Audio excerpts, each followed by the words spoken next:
ପିଲାମାନେ ତ ସବୁ ଅ ପଢିଛ? କିଏ ତମେ ସମସ୍ତେ ଅ ମଗେଇ ପାରିବ? ତମେ ଏବେ ମଗେଇଲ ଅ।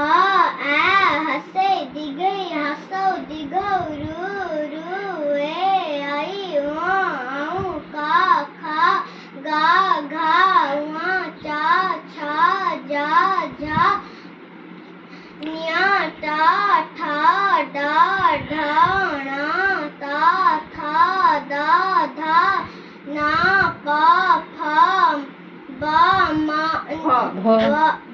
ভা মা জিয়া রা ড়া বা তাজবেশ মুদ্রেশ দন্তেশ হা খিয়া ইয়া লা। বাহ বঢ়িয়া ହଉ ଏବେ ଆମେ ସବୁ ଅ ରେ ସବୁ କଣ କରିବା ନା ଗୋଟେ ଗୋଟେ ଶବ୍ଦ କହିବା ହେଲା। ହଉ ଅରେ କହିଲ ଗୋଟେ ଶବ୍ଦ ଅରଟ।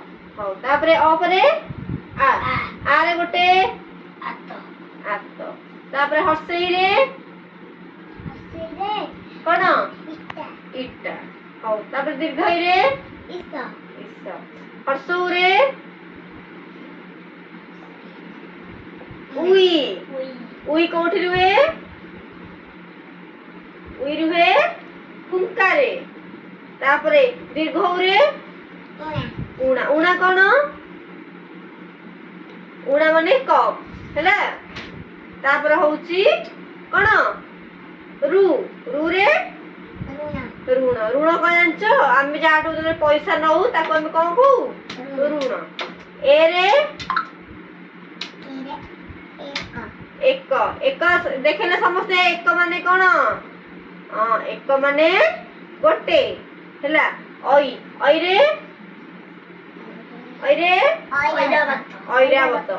ଐରାବତ ମାନେ କଣ ଜାଣିଛୁ? ହାତୀ। ତାପରେ ଏ ଐ ପରେ କଣ? ଓରେ ଓଟ। ଓଟ ଦେଖିଛ?